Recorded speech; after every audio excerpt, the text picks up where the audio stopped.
Hey, what's going on, guys? We are live. This is the Crypto Siege with another day in the life. In the crazy life that is Generational Wealth Wednesdays. Yes, indeed. It is Generational Wealth Wednesday. We're going to talk about the top 10 ideas that destroy your wealth. The top 10 ideas that can destroy your wealth. We're going to talk about that. Real excited to share with you guys today. Wow, happy Wednesday. Without question, TJ Jackson is in the building. What's going on, TJ? Good to see you. Raymond Scott, how are you, my friend? Good to see you. What's going on, Flex? What's going on, Flex XRP version 3? Generational Wealth Wednesday, guys. I got to tell you, just a little bit on digital asset space. It's definitely doing its thing. It is definitely doing its thing. Wait a minute. Make sure I get this up and running here. Yeah, StreamYard was not cooperating, so I apologize for being a few minutes late. Yeah, so I get the big news that now you can have actually 10 people on at one time, which is crazy. 10 people on StreamYard, which is really, really crazy. Let me do this. Let's do that. What else have I got going on here? Let's do this. There we go. Now that should be good. So yeah, so really excited about that, but goodness gracious. Had a great time. What's going on? Yep. Thank you, TJ Jackson. We certainly let her know that for sure. We had a great time yesterday, and she had tons of people reaching out on Facebook and all over the place, actually. So she had a great time. We had a really good time. Got away for just a couple hours away and just spent the day and had a really good time. But thank you, TJ Jackson, for sure. Edward Benson is here. What's going on, Edward? How are you? So yeah, the market's definitely doing its thing. BTC back over 9,200, which is cool. Really, really good. But in the end, it's still about, we're doing all of this for generational wealth, right? Right? We're doing things for generational wealth. I mean, that is the deal, right? I mean, ultimately, that is what we're doing, right? We're doing things to generate wealth. Just general, in the end, right? Generational wealth. That's the goal, right? That is the plan, right? So, like we used to say, we want to set something up for our grandchildren's grandchildren, right? So that is the goal. Without question, that is the goal. So so really, really cool. We're going to talk about some interesting things. I tell you, between the Senate hearing and, Giancarlo and what Ripple is doing, we are definitely in a good spot, right? We are definitely in a really, really good spot. I got to tell you, it's a pretty cool place to be. It really, really is. It really, really is a cool place to be. So yeah, the generational wealth strategy, guys, we talk about this all the time. The generational wealth formula: generational wealth equals digital assets plus sound saving investments multiplied by a cash flow business. Yeah, cash flow business. Really, really excited. We invested in something today that is going to take things to another level. So really, really excited about that. We're going to talk about investing in you. We're going to talk about borrowing, versus leveraging, liquidity versus tying up capital. What do these things mean? How do you navigate around it? We're going to talk about Wall Street. We're going to talk about Wall Street, and it's this. I don't know. Like a lot of people, I think. It's so funny too, TJ Jackson. A lot of people don't realize that when they go to a quote unquote financial planner or a financial advisor, even, the RIAs of the world, in a lot of ways, right? The registered investment advisors and, the fiduciaries,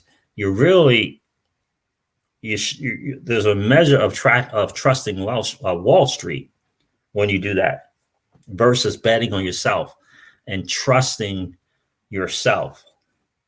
A lot of people don't think about it. It's Wall Street, from back in the days when J.P. Morgan and what's his name, Rockefeller, literally went to the school board and said, hey, no.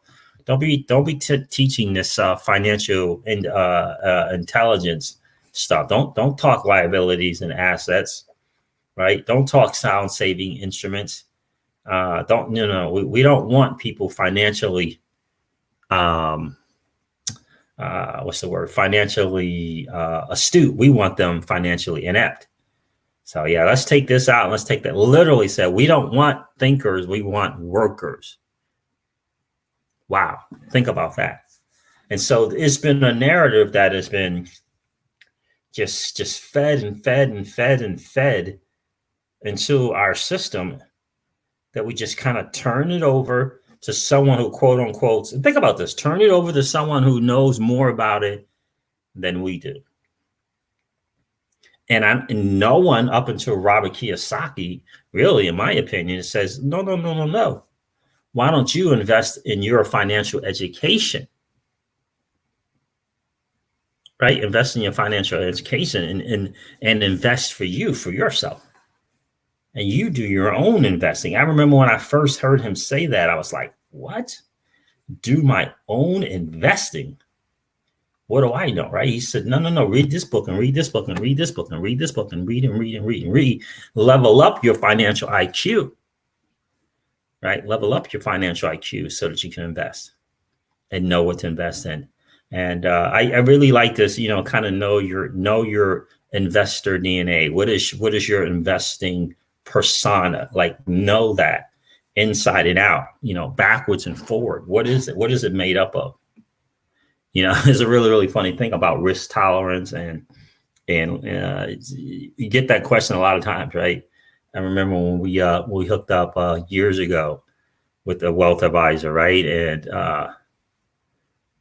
just one of the first questions, we had two forms of, we had one set of forms we filled out one day, and then like a week later, another set. But that question was in both of them. What's your risk tolerance, right? And what's unfortunate is the well-meaning and well-intended financial advisors, financial planners have been duped and been sold a bill of goods. Right now, listen, when they wake up in the morning, they kiss their wife goodbye and say goodbye to the kids, just like everyone else, right? So they're trying to take care of their families as well. It's just that it's been a big, I don't even know, just the biggest bamboozled and hoodwinked, things ever, as we like to say, right? And so they've just been, they don't know, like, we're part of a networking group, but it has a financial planner guy in there. And I just feel bad knowing, and a lot of times you could like, I look at him and sometimes I think he knows that he's been selling a not so good thing, that he's been, right? I think he's been like, he's awakened somehow, like, for all these years, I've been doing this for all these people, and it was the wrong thing to do. You could see it, it's really, yeah, you could feel it on his face. Wow. Really, really crazy. So, but anyway, I mean, that's the thing, but the education behind knowing that, most of these guys are well-intended. They're not bad guys. They just been sold the wrong story.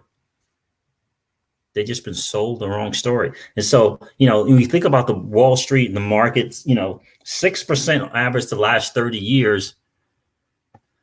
And that's probably the average rate of return versus the actual rate of return, because you got to include fees and tax and all that other stuff that comes with it. Right. And 84% of that goes to the top 10%.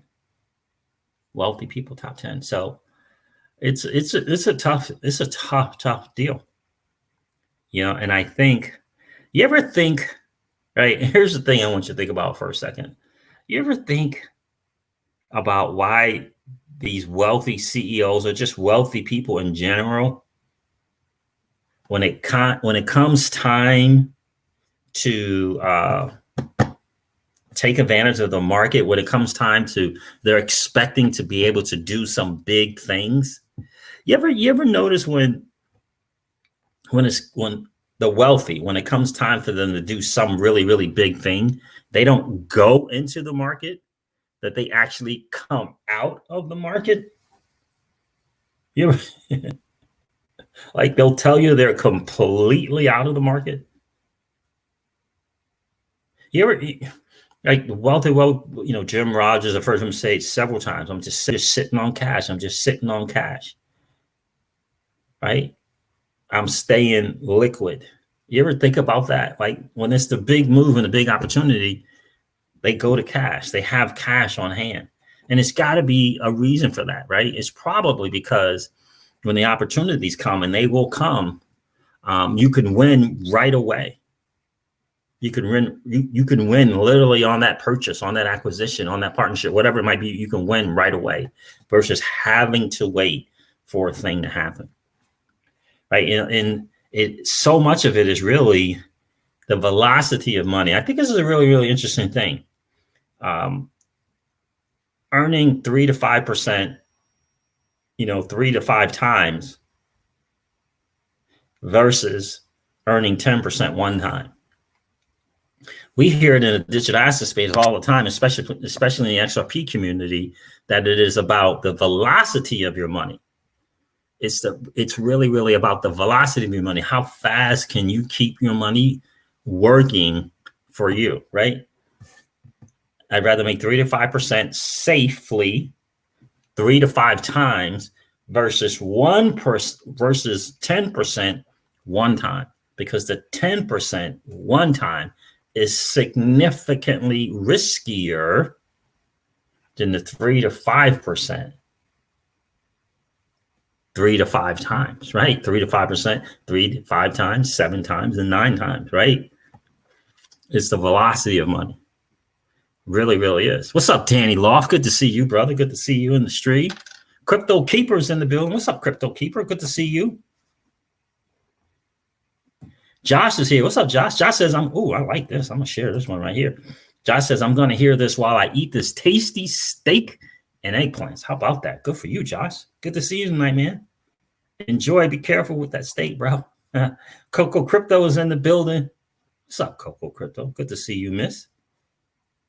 Threadwork. Derek is in the building. Life is great, right? Life is really, really good. And so these are some of the things that we got to think about. And I think, again, one of the reasons why we started the channel was really to help people believe that they can win themselves, right? To invest in you, in the value of you. I'm getting ready to do a training Friday or Saturday. I'm going to do a training, and I'm training about the value of you, who you are, right? Because I'm introducing them to a system that's going to really leverage their time and in a massive way, but yet significantly grow their business. And I'm saying what you're going to do is, since you're going to free up that time, which is your most valuable asset, now you can exponentially increase your investment in you, right? You can, instead of reading 1 book a month, maybe you can read 2 books a month, right? Instead of going to no seminars a year, you can get to 1 or 2 seminars a year, right? And so that's what we're going to share, talking about investing in the value of you, because in the end, that's what it is about. It's about investing in you so that you can continue to add value to the people that you share with or you come in contact with. But you got to invest in you. That's what my mentor says. It's skills. And the 21st century is going to be, it's about the skills that you have. My mentor always says, right? You got to figure out a way, right? So this is just a funny story my mentor told us one time, and it was this wealthy, if you will, king, right? King of the lands, right? Back in the day. But in addition to this king being super, super wealthy, he was very, very much loved and respected. So it wasn't the fear that gave him the respect. It was love. So he was not only king, the wealthiest and all of that, but he was very much respected and very much loved. And so someone came to visit him, like a pupil type, come in and to learn from him. And he asked him, my Lord, my King, you not only are you so wealthy and you have all this money and you serve, people, you have all these people serving you, but everyone loves you. Like, what? Everyone loves you. And he said, why is that? He said, why is that? What is the secret? And he said, the secret really to that kind of life, is to find a way, right, to serve the many. Find a way to serve the many, because service to many leads to greatness. So service to many leads to greatness. And so when we continue to add to our skill set, right, we continue to add to our skill set of who we are, right, then we're able to add more value to more people, right? Add more value to more people, right? I was reading this book about 2 months ago. It's called The 5 Dysfunctions of a Team. The 5 Dysfunctions of a Team by Patrick Leoncini. It's an Italian name. Leoncini, something like Leoncini or Leoncini, something like that, right? The 5 Dysfunctions of a Team. And right, so me learning that and developing and getting that and what that looks like and what that feels like will allow me to add value, right, to the masses, right? Add value to the masses. So you increase your skills, you increase your knowledge, you invest in yourself, right? You invest in you. And that's one of the biggest things that people aren't really kind of doing. So we're going to go over a few things, top 10 ideas that destroy wealth. We're definitely going to talk about that. Purple Kush is here. What's up, my friend? Good to see you at the street, brother. Purple Kush says, my mentor is Siege and my financial advisor is Tai Zen. How about that, man? Good to see you. Robert E. Waring, XRP to the moon, baby. Indeed. Good to see you, Robert. Alex Sheets in the building. What's up, my friend? Good to see you. Good to see you. So the number one thing, right? So top 10 ideas that destroy wealth for the, something that can, is this idea of avoiding responsibility. Not taking responsibility for where you are. And it's just really, and when it comes to finances, it's this, you ever think about the 401ks and the IRAs, the target dated funds? What that really is turning responsibility over to someone else for your money, right? How much thinking does it really go into picking up, whether you're going to pick a target dated fund or you're going to go into the C or the F or the I fund? And it's this, it's interesting thing, the set it and forget it mentality. It's something about that. The set it and forget it mentality is it's something about it. And again, we say this all the time on the channel, right? A lot of it's not our fault. This is something that's been bred in the financial, in the educational system. Something we've been taught from a toddler. Set it and forget it, right? One of the biggest thing that's been bred down from generation to generation is the 401k and the matching quote unquote contributions. Never ever really paying attention to the fees over year after year after year after year. How much money that you end up giving away to someone else. It's a very, very interesting thing. It really is a very, very interesting thing. Guys, do me a favor and hit the like and subscribe. If you haven't had a chance to subscribe to the channel, please do so. We're headed to 5,000 subs. We want to get that done by the end of this month. So we're really, really banging hard. Looking forward to doing that. Hit the like, subscribe, hit the notification bell if you're enjoying the hangout. John Phillip II is here. What's up, my friend? Good to see you. Right? Something about that set it and forget it mentality. And it's just something about thinking that someone else is going to care more about your money than you. And I remember when I first, here I am, I don't even know how young I was. 21, 22 maybe, right? And so you get in the environment and, oh yeah, they You get in there, you get in that building, the federal government, and they got everything set up. Okay, here, 2 weeks from today, you're going to meet with the union. A week after that, you're going to meet with the people from the 401k, the TSP, and then a week after that, you're going to meet with the retirement people. Like, I'm thinking retirement person. I just got in, right? They have it all laid out for you. All laid out for you. This is first the union, they're going to get that set up. It's unbelievable.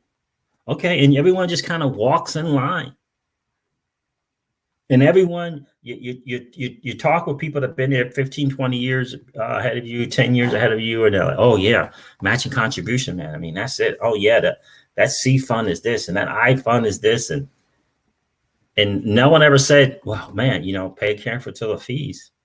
You're gonna check. You want to check for those hidden fees. Never say that, right?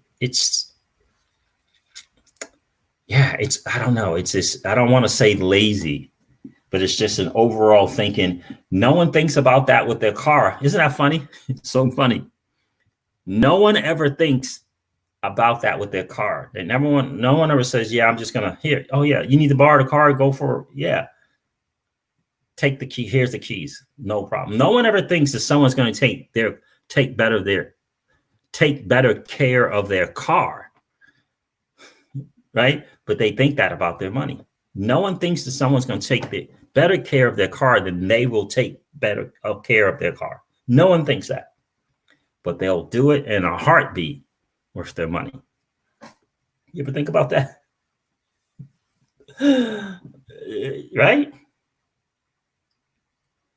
Yeah. So those who don't care for something but expect results are going to be heavily disappointed. So those who don't take care of something, right, take care of it, are going to be heavily disappointed. No one thinks about that with their car. It's a pretty interesting thing.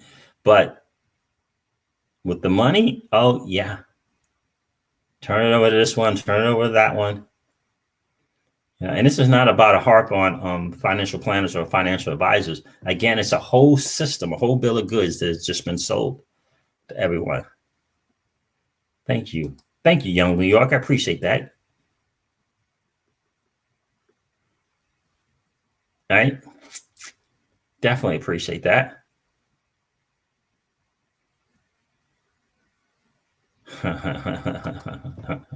That's exactly right, Daddy Law.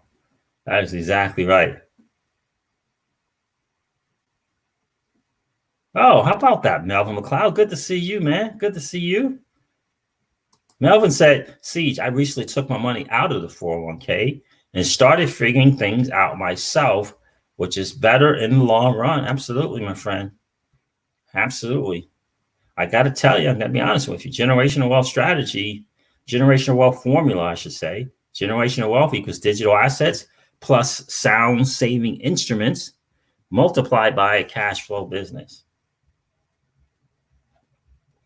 And you know why digital assets and sound saving instrument has pluses? Because you can add to it. It could be another thing. And it can be another thing, right? After you do your homework, you do your due diligence, you level up your education in a particular area. Now you can add that, right? It can be something that you can add to, right? So digital assets plus sound saving instruments plus what? What is the other thing that you have leveled up, invested in yourself to learn and educate, that you can add to the formula?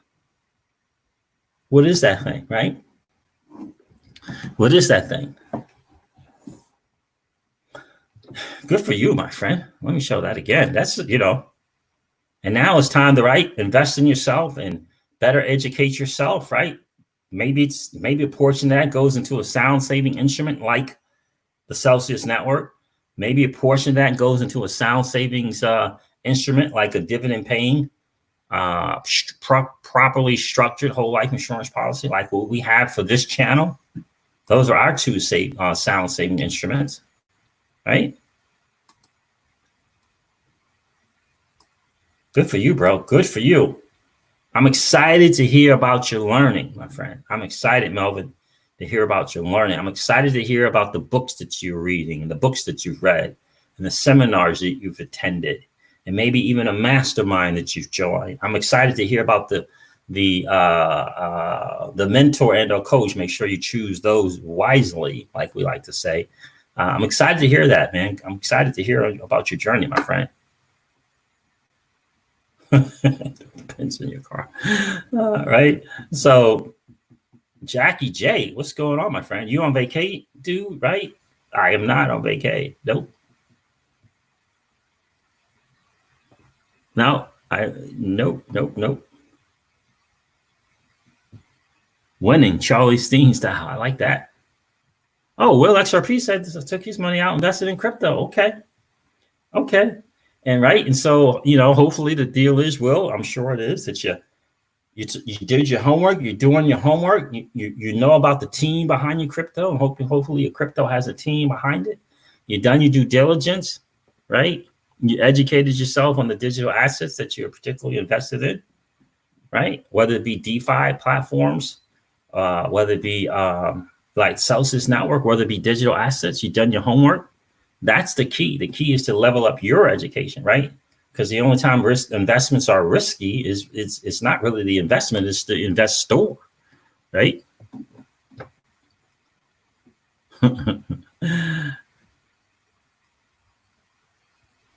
It is the investor. So good for you, my friend.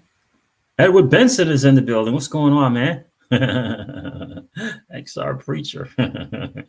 It's good to see you, right? So that's kind of the thing there. So the second one is wealth is one of those ideas that kind of destroy wealth. Wealth is about being miserly, not miserly, but not miserably, but miserly. The books like The Millionaire Next Door and that type of deal like that. It's so, I don't know, early 20th century or even 19th century, that kind of mentality, because ultimately today there is just a better way to win in the marketplace. Education, Robert Kiyosaki says all the time, look, if you're not going to level up your education and you're not going to invest in your learning, then save and live very, very much underneath your means, because you're not willing to invest in your education. So, velocity of money is not going to be your thing, right? It's not going to be your thing. And this is a funny thing too. You don't shrink your way to wealth, right? You don't shrink your way to wealth. I'm learning more and more about the infinite banking concept. And one of the things that I love that Nelson Nash taught was about it. There's something about having cash on hand and having access to cash that opportunity chases you. Opportunities chase you down. What a lot of people do is they do the opposite, is they take their cash and they go out and they chase different things.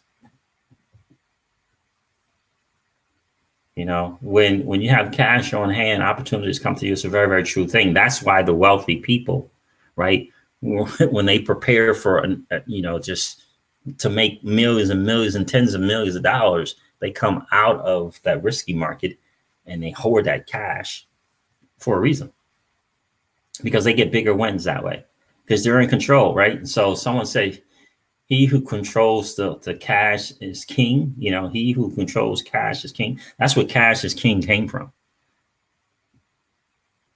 It's a scriptural thing as well. Be the borrower, be the lender, and not the borrower. That's about having that cash on hand. David F is in the building. How are you, David? Good to see you.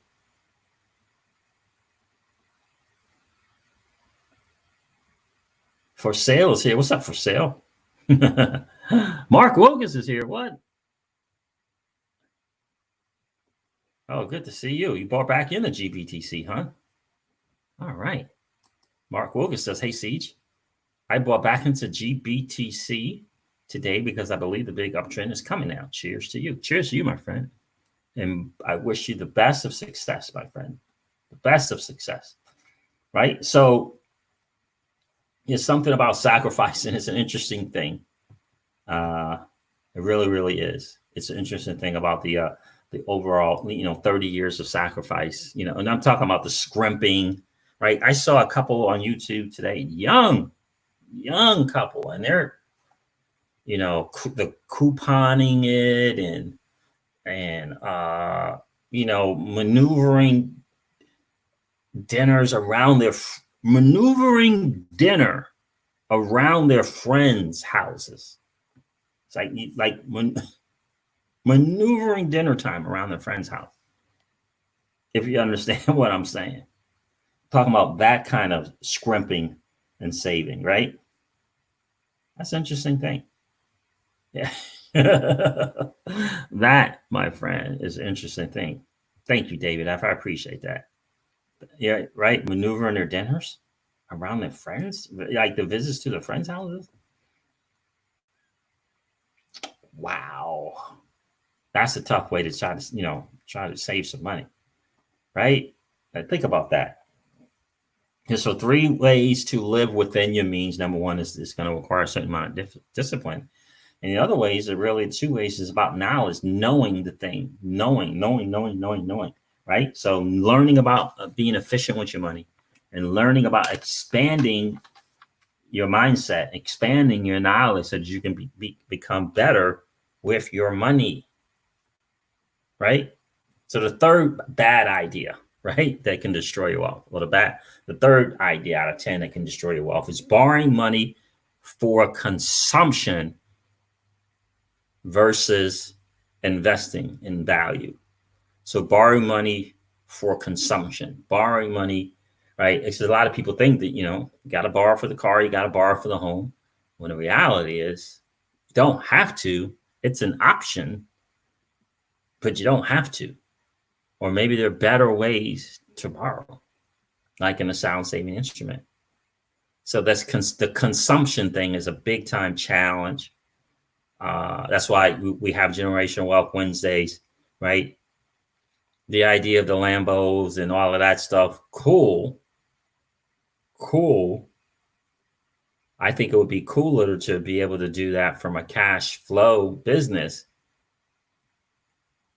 right? That's ongoing versus a one-time win. A lot of people don't understand a one-time win it might be a one-time win. One-time wins can run out. What's the cash flow thing that you got going on so that you're in this position that you have this cash? Tell me about your cash flow business so that you always have access to cash. That's the key. The key is to make your cash flow business, when money is constantly flowing in, more efficient, expanding, scaling that so that you always have cash, and the opportunities will show themselves. They will literally stand up and raise their hands, right? So the number 4 one is accumulation versus velocity. Again, that's more of a savings versus velocity type of thing. I would rather have, a 3 to 5% gain, right? 3 to 5 times versus a 10% gain one time. Number one, the more times I get to 3 to 5% gain, I get better at doing what I do, right? The more times you do it, the better you get at it, right? And then if you did it 3 to 5 times, you could do it 5 to 8 times. 3 to 5%, 5 to 8 times versus 10% at one time. So it's accumulation versus velocity of your money, right? Versus the velocity of your money. The other challenge is, and we know all about this one in this space, chasing returns with speculation. Chasing returns with speculation, right? The reason why we have so many content creators, hopefully, is to help people educate themselves on the space that they're getting into and the digital assets that they're getting into. And so, we got to get the risk, versus short-term, for short-term or short-lived gains at best. That's the challenge. And this day trading stuff is kind of, one of those things, right? It's kind of one of those things because you hear all these stories, people making this kind of money a day, make this kind of money a week, and they're day trading, right? What they forget is that the people that are winning have years and years of education behind them, years and years of experience behind them. That's what they forget. They forget that person has got these, big wins daily and weekly. They took time out to level up their education in the endeavor that they're doing, right? Whether it be learning charge, whatever that might be, right? They don't know that they spent probably thousands of dollars educating themselves, learning from other people that are better than them at doing what they want to do than them at doing what they want to do. They don't see that part. They hear the wins, but they miss the fact that this, they took the time to level up their education, right? So people don't have risk tolerance. They have loss tolerance. You ever think about that? Again, we're always asked that when we're signing up, when you're ready to hook up with someone, we're meeting with someone, they always talk about your risk tolerance, right? And you can say it's high until you lose. Then it's not so high, right? So ultimately what people really have is they have a loss tolerance, right? That's what they should be asking you. What's your loss tolerance, right? And we've heard it all said, the number one rule of investing, right? Don't lose money. Don't lose money, right? So the sixth idea that can kind of wreck your wealth wreck your plans for accumulating wealth is jumping into the market out of fear. We all know that. We're very familiar with that, right? The fear of missing out. We all know of all the people that came into the BTC space, right? In the fear of missing out mode. And they were buying at 14, 15, 16, 17, some even 18,000, right? I heard the stories of people refinancing their home, and it was at 17,000. They were refinancing their home to get into the market, right? Jumping into the market in fear, right? That's a big challenge. That's a big one. Fear of missing out. We know that. We've been in this space big time. That's right, TJ Jackson. Or jumping out of an investment because of fear. That's exactly right, bro. That is exactly right. And so we were around for the people, and we heard the stories, man. Taking out loans and to borrow to put into the digital assets instead of taking out a loan to learn from someone who knows about this space, educating themselves on what exactly is blockchain technology, what exactly is distributed ledger technology. And it's something about when you educate and invest in yourself, the things just kind of come your way. It's almost an attraction thing. It really is. It almost is that law of attraction thing. It really, really, really is. So, and this is a tough one. It's a really interesting theory, paying off your loan versus investing in yourself, right? So that's a tough one, right? Paying off a loan versus investing in learning how to pay off your debt the best way, because there are better ways to pay off debt, and there is good debt and bad debt. The challenge is in learning the difference between good debt and bad debt. That's what the challenge is. It's so easy, unfortunately, it can be made so easy not to take the time to learn. Not to take the time to learn. It can become so easy just to not do that. Let someone else think for you, right? There's this thing called the cost of money. Knowing the cost of your money. So the cost of your money is the highest long-term rate of return, right? That you can earn. What's the highest long-term rate of return that you can earn, or the highest interest that you pay to use your money, right? Jackie J says, invest in you first, right? So that's just an important thing. Got to invest in the knowledge first. That's knowing the cost of your money, knowing the cost of your money. One interesting way is if you get a loan, for example, if you get a loan, you have access to a loan and it's 2% APY. and you can use that money to pay off a loan that cost you hundreds of dollars in interest. Is that a smart loan to get?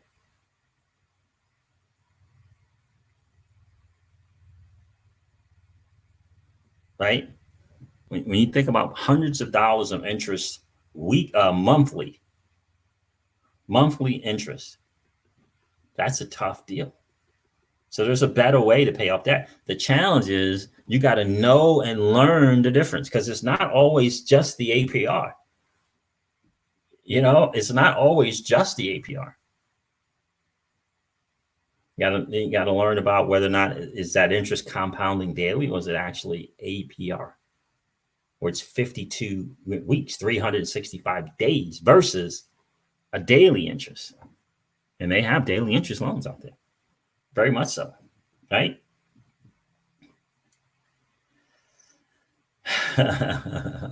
So I wrote this down. Be careful of this. Is an interesting thing too, because things change, and so it's the timing of things change. So the mentality behind different eras has to be different.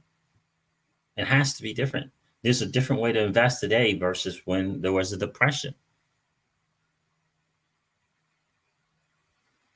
Right? Just like before the internet, there was a way to do things. With the internet, there are better ways to do things. Right? And so we have to be careful when we adopt philosophies that are handed down from generation to generation.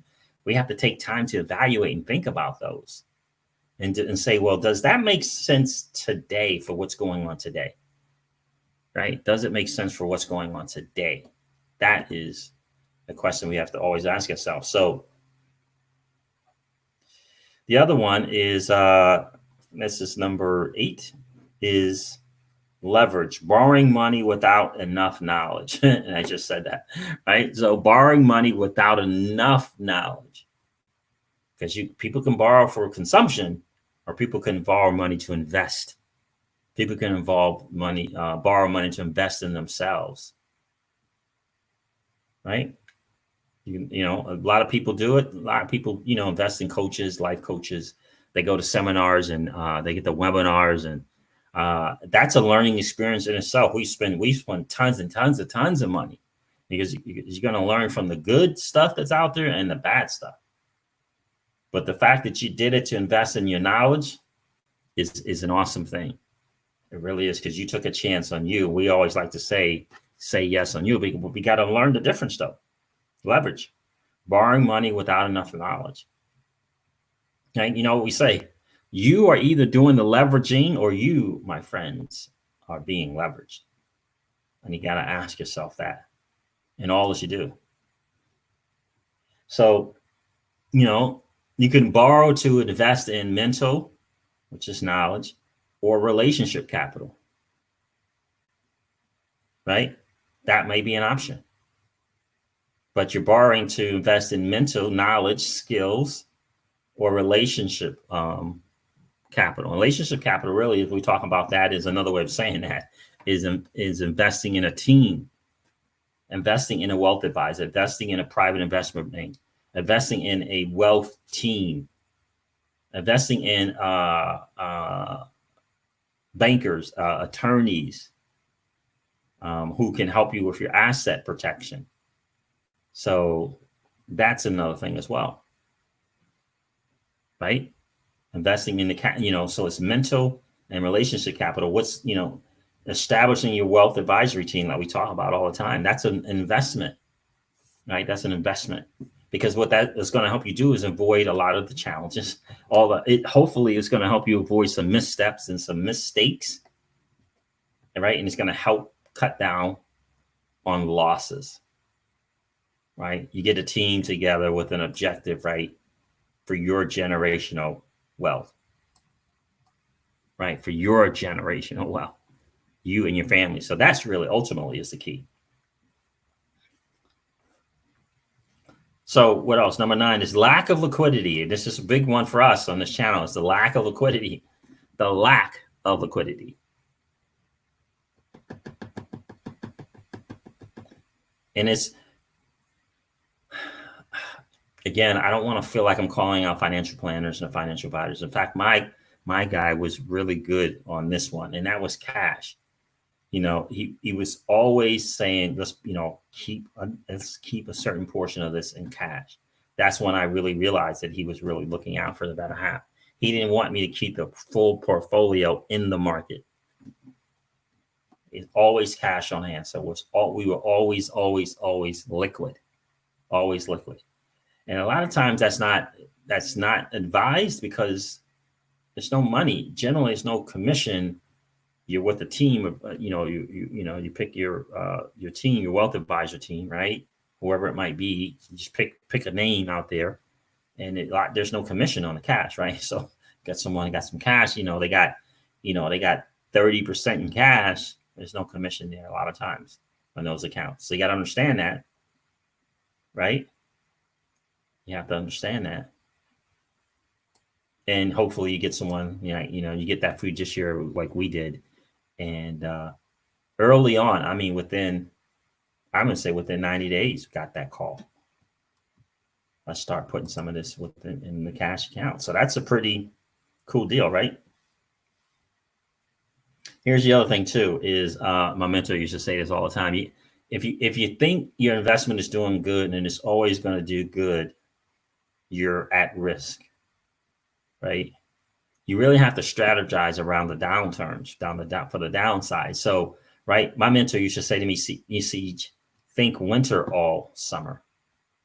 Think winter all summer. It's right. It's an interesting thing, right? So, I mean, summertime, man, it's perfect 72, 74 degrees. It's blue skies, it's fleecy clouds.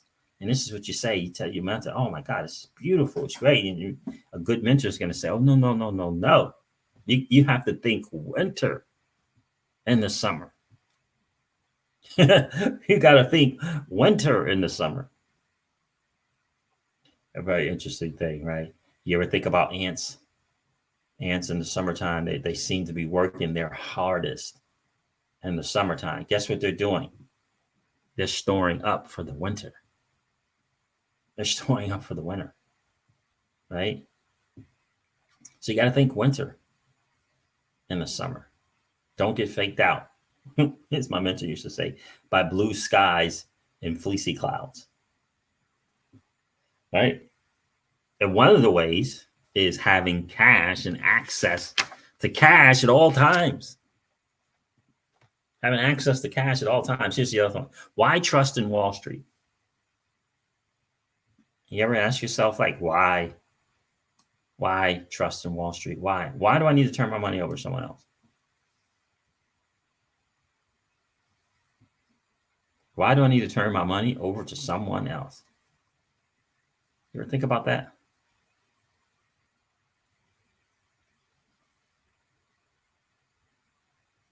You ever think about that? Great point there, John Phillip. The great coin board of XRP, huh? September 2020. I'm looking forward to it.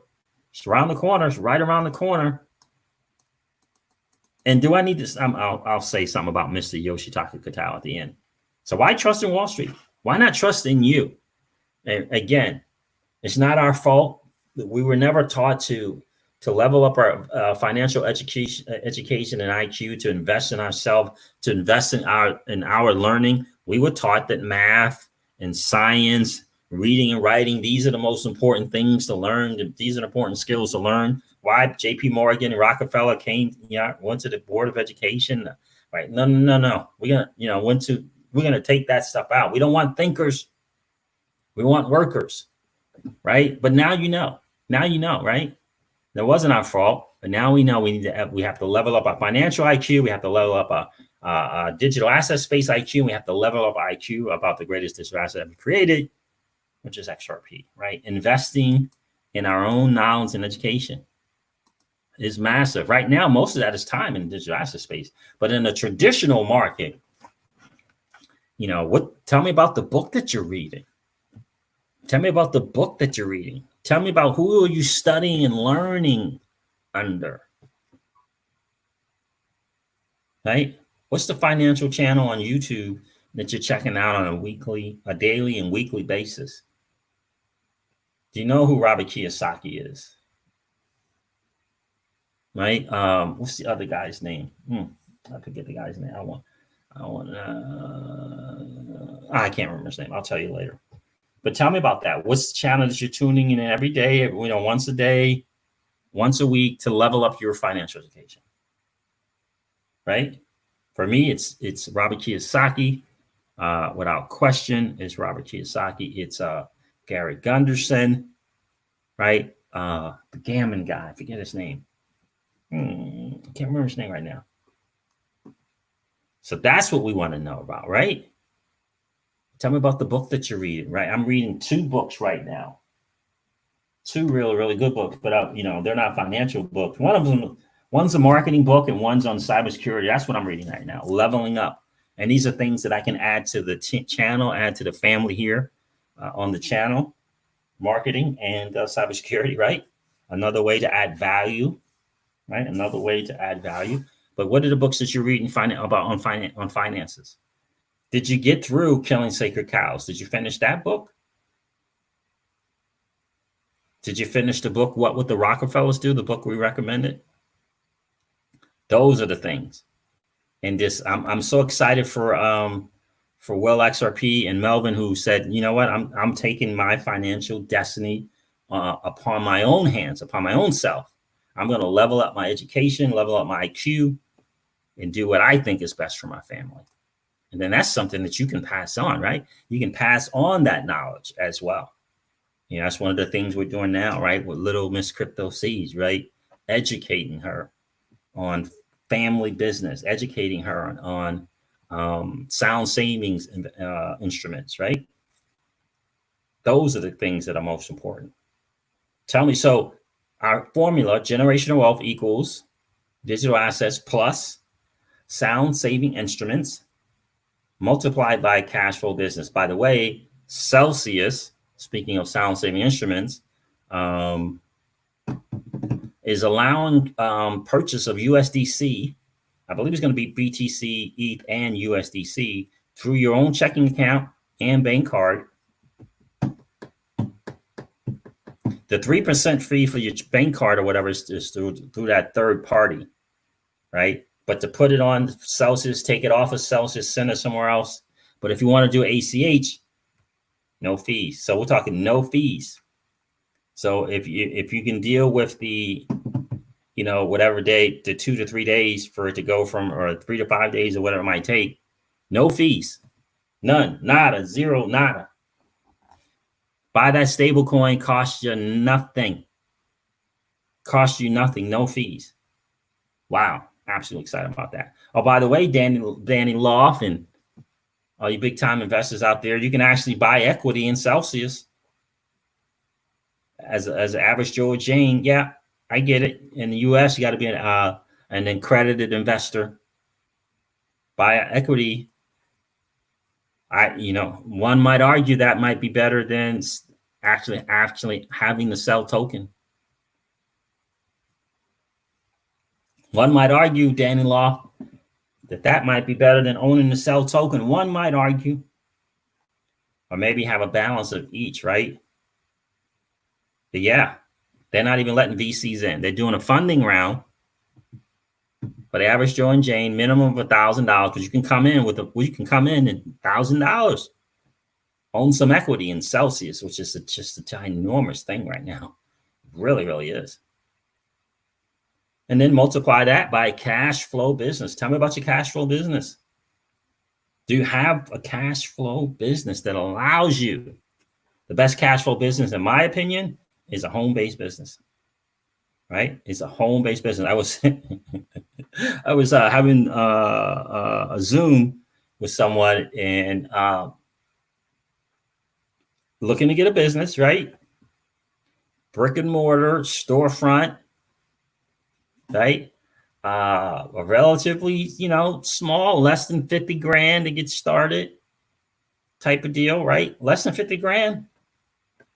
And I was talking and, kind of gently said, yeah, it's pretty cool. Yeah. So how much money are you looking to make? Well, the goal, the great goal, People want to get to the six figures, right? I said, cool. Yeah. I said, that is cool. That is very, very cool. It's a funny thing about that six figures. I said, did you realize that the same six figures that you're going to shooting for is the same six figures that the person who is working from home without that lease agreement that you have, without that inventory bill that you have, without the accounts payable and the accounts receivable that you have, without the camera equipment for the employees that you got to watch that you have, it's the same six figures. Did you know that? I said, did you know that it's the same? It's the same dollars, right? Like, the value in the dollar that you make from going 50 to $1 million in debt to earn that same six figures that someone who has a home-based business does. It's the same dollar value. It's not more, right? When you go to the bank to cash there's not a lane for franchise owners, right? Franchise owners on the left, the mom and pop shops in the middle, and then the home-based businesses over here on the right. Right. When they turn their dollars in, it's not $1.50, $1.50, and $1 for that $1. They're all $1. So when you get to when you get to 1,000 a month in each one of those, it's the same $1,000. It's not 1,005 in another one. Without the headaches, without the overhead, without the accounts payable, right? We used to have a saying, 30, 60, 90, doubtful, right? 30 days, no payment, 60 days, no payment, 90 days, no payment. Doubtful, right? Doubtful. So tell me about the cash flow business. Do you have a cash flow business? If you don't, and if you're looking for one, reach out to me, and we can show you, we can turn you on to one. Maybe it's a good fit for you, or maybe it's not. But here's the thing that I say, 8 write-offs as an employee versus over 400 for home-based business owner, not any business, home-based business owner. Those are the facts, right? I just finished doing taxes, and it's so funny. I finished it up, right? And you take that income and it gets all the way adjusted down because of all of these things that you get as a home-based business owner. You get all the way adjusted down. That income gets all the way adjusted down. And they had the nerve to tell me that I forgot some. Oh yeah, did you forgot about this one that you can take? You forget about that one that you can take. Now, when I was an employee and I was doing the 1040 EZs, you didn't get that. Right? Get your money back. That's the biggest goal. Get your hard-earned money back. Get your money back, right? So I'm really excited, looking forward to a conversation we're going to have here in a couple of days with one of the people here. But cash flow business, learn about it. Learn the good. Learn the different things. Learn the difference between on the left side of the cash flow quadrant that Robert Kiyosaki talks about, right? Learn about that one and learn about the right side and how can you adjust. Home-based business, right? That scales. If you do it the right way, it can scale to a B. You may start out because you want to get the 400 and plus write-offs versus 8, but it can scale to a B. On the left side, not so much. Right? That's the E and the self-employed side. Not so much. And by the way, self-employed is not the same as being a home-based business owner. It's a different thing.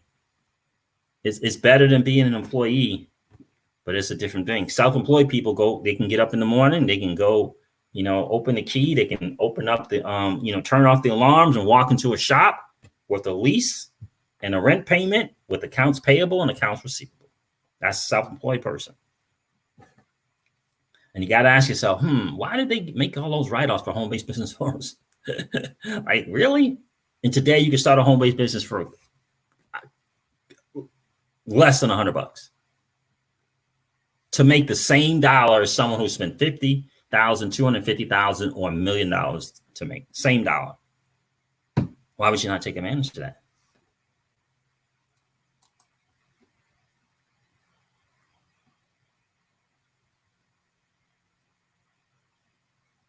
TJ Jackson. Oh, Purple Kush. Yeah, TJ Jackson. TJ Jackson's got, guess right, get your money back. That is the biggest thing. Biggest thing is get your money back. It really, really is. Learn how to get your money back. Learn that part first. Start yourself a cash flow business.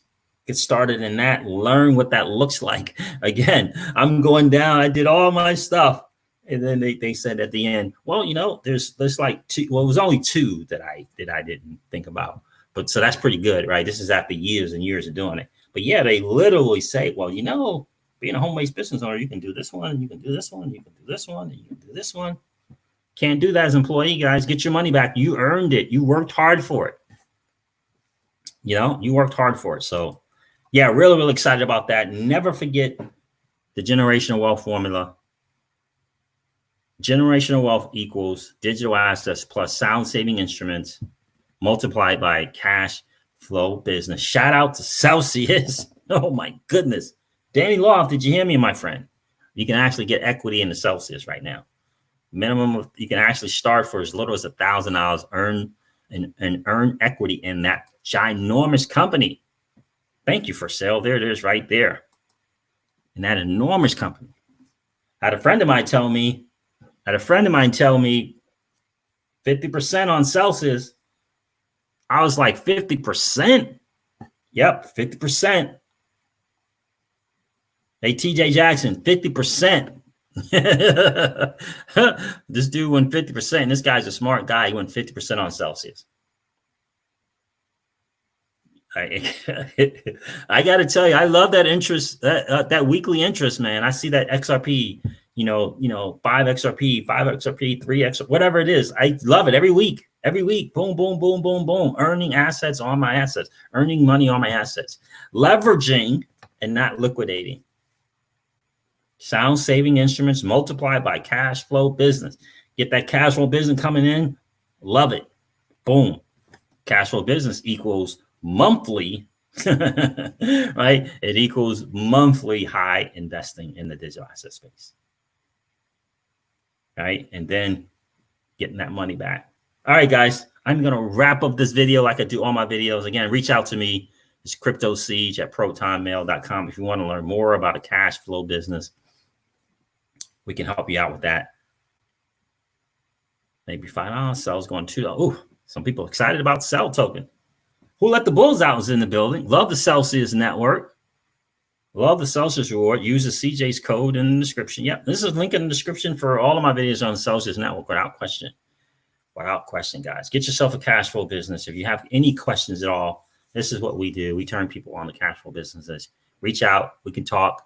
Hop on a phone call. Hop on the Zoom. See if there's some good fits for you or not. TJ Jackson's got his thing going on right now. His t-shirt business. Again, home-based business. Home-based. Major write-offs, guys. Check with your accountants. Right? Because I'm not a tax authority. All right, guys. Listen, I'm going to wrap up this video. It's been a great stream. Absolutely great stream. Never forget that old money doesn't want you to win. And that's cool if they don't. It's okay because we are winning anyways. We are winning anyways. Oh, yeah. Don't forget to check out Blockchain Monkeys on SoundCloud. Monkeys. So it's Blockchain Monkeys with a Z at the end. He dropped a nice track. Really shouted out the community on the track. He did a really great job. On SoundCloud, go check that dude out. Let me see if I can give you the title of that before we wrap up. So you guys can go check him out. I actually put it on my Facebook page. I tried to do it on my YouTube thing on my phone, and I couldn't do it. Let's see. Hold on. It's Eagle Blockchain Monkeys with an S. And the name of the group is Crash Monkeys with a Z. And anyway, so I believe it's called, the title is Eagle Blockchain Monkeys with an S, but the name of the group is Crash Monkeys, one word with a Z at the end. Go check that out. It is a big time shout out. Blockchain Monkeys, how are you, my friend? It's a big What's going on, my it's a big great to see you, man. It is a big what is it? It's a big what happened there? It is a big attribute to just the whole teams. Yes, that's it right there. Just to the whole digital asset space as a whole, really was. So he did a really good job. All right, guys, listen, have a great night. I got to go finish up. I got to go invest in myself and some learning, spend a couple of hours learning some stuff so that we can bring it to you guys as well. Who Let the Bulls Go is the guy who did the intro for my channel. If you guys enjoyed the intros for the channel, which I didn't do tonight, by the way, you can definitely go check him out. He does really, really great work. Who Let the Bulls Out. All right, guys, listen, have a great night. It's been a cool hang as always. And I will catch you guys on the next one. See you soon. See ya.